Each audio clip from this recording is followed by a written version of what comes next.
এবং অ্যান্টিঅক্সিডেন্ট প্রপার্টির কারণে এটা ক্যান্সার প্রতিরোধী হিসেবে কাজ করতে পারে। কেনই বলা হলো এর পিছনে রসায়নই বা কি, এর পিছনে কারণই বা কি? আসসালামু আলাইকুম শিক্ষার্থীরা, সামনে রমজান উপলক্ষে আজকে আমরা একটা মজার জিনিস শিখবো, যেটা তোমরা বাসাতে ট্রাই করতে পারো। তোমরা নিশ্চয় জানো যে ইফতারিতে শরবত থাকা আমাদের কাছে অনেকটা বাধ্যতামূলক, এবং ইফতারে আমরা সবাই শরবত তৈরি করি। তো আজকে আমরা শিখবো যে এই রেড ক্যাবেজ, লাল বাঁধাকপি এবং লেবু দিয়ে আমরা কিভাবে কালারফুল শরবত তৈরি করতে পারি, এবং এর পেছনের রহস্যই বা কি, বা এর পেছনের রসায়ন কি, সেটা আমরা আজকে শিখবো। প্রথমেই কি করতে হবে তোমাকে, প্রথমেই রেড ক্যাবেজ থেকে একটা পাতা ছিঁড়ে নেবে এবং এটাকে ভালোভাবে ধুয়ে নেবে পানিতে ধুয়ে নেওয়ার পর এগুলোকে ছোট ছোট টুকরো করে তোমরা যেই পানি দিয়ে শরবত তৈরি করবে সেই পানির ভিতরে রেখে দেবে। তো এটাকে আমরা এখন 15 থেকে 20 মিনিট রেখে দেবো। যদি পানিটা গরম হয় তাহলে অল্প সময় রাখলে হয়, কিন্তু যেহেতু পানি আমরা এখানে ঠান্ডা পানি নিচ্ছি, এই জন্য এটাকে একটু বেশি সময় ধরে রেখে দিতে হবে। কারণ এই রেড ক্যাবেজের ভিতরে আছে আমাদের অ্যান্থোসায়ানিন। এই অ্যান্থোসায়ানিন এক ধরনের পিগমেন্ট, যেটা পানিতে সলিবল। তো সেটা পানিতে মিশে যাবে, 15 থেকে 20 মিনিট সময় লাগবে এর জন্য। আমরা এটাতে ততক্ষণে লেবু চিপে নিই। আমাদের প্রথম ধাপ কমপ্লিট। প্রথম ধাপ কি করছি, আমরা প্রথমেই রেড ক্যাবেজ থেকে একটা পাতা নিয়েছি, সেটাকে পানিতে ভালোভাবে ধুয়ে আমরা ছোট ছোট টুকরো করে একটা পাত্রে রেখেছি। এখানে এটাকে 20 থেকে 25 মিনিট রেখে দিতে হবে, যতক্ষণ না পর্যন্ত এই পানির কালারটা নীল বা ব্লু কালারের না হয়। এবং আরেকটা গ্লাসে আমরা লেবু চিপে নিয়েছি।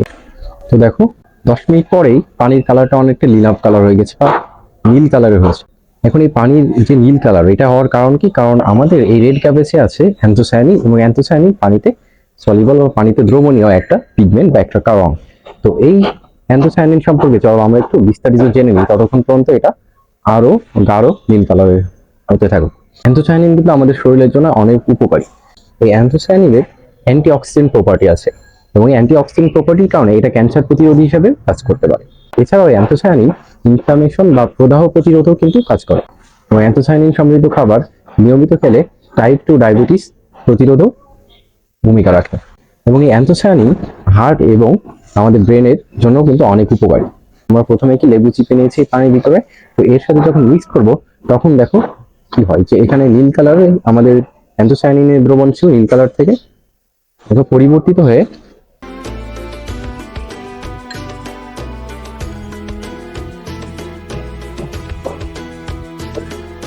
এটা লাল কালারের একটা দ্রবণ বা মিশ্রণ তৈরি হচ্ছে। এখন প্রশ্ন হতে পারে যে এখানে যে আমাদের নীল কালারের বা ব্লু কালারের যে অ্যান্থোসায়ানিনের দ্রবণ ছিল, সেখান থেকে এটা কেনই বা লাভ হলো, এর পিছনে রসায়নই বা কি, এর পিছনে কারণই বা কি?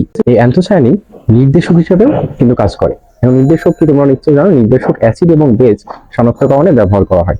তো অ্যান্থোসায়ানিন যখন অ্যাসিড দ্রবণে যোগ করা হয়, তখন সেই অ্যান্থোসায়ানিন তার নিজের বর্ণ পরিবর্তন করে লাল বর্ণে ধারণ করে। তো যেহেতু এখানে লেবুতে আমাদের আছে সাইট্রিক অ্যাসিড, এবং সাইট্রিক অ্যাসিড যখন এই রেড ক্যাবেজ থেকে প্রাপ্ত অ্যান্থোসায়ানিনের সাথে যখন মিক্স করা হবে বা মিশ্রিত করা হয়, তখন এই যে অ্যাসিড থাকার কারণে, লেবুতে যে সাইট্রিক অ্যাসিড আছে, সাইট্রিক অ্যাসিড থাকার কারণে এটার বর্ণ কিন্তু নীল থেকে আমাদের লাল কালারে পরিবর্তিত হয়। আমরা সাধারণত বাজার থেকে যেসব দ্রব্য কিনে এনে কালারফুল শরবত তৈরি করি, সেই শরবতগুলোতে যে সিনথেটিক ডাই ব্যবহার করা হয়, সিনথেটিক কালার ব্যবহার করা হয়। এই সিনথেটিক রং কিন্তু আমাদের শরীরের জন্য অনেক ক্ষতি করতে পারে। তো আমরা এই সিনথেটিক যে ডাই বা সিনথেটিক কালার থেকে আমাদের যে অ্যান্থোসায়ানিন আছে, যে রেড ক্যাবেজ থেকে প্রাপ্ত যে অ্যান্থোসায়ানিন, এটা একদম প্রাকৃতিক এবং ন্যাচারাল, এবং এটা আমাদের শরীরের কোনো ক্ষতি তো করেই না, সাথে এর অনেক উপকারী দিক আছে, যেগুলো থেকে আমরা অনেক উপকার পেতে পারি।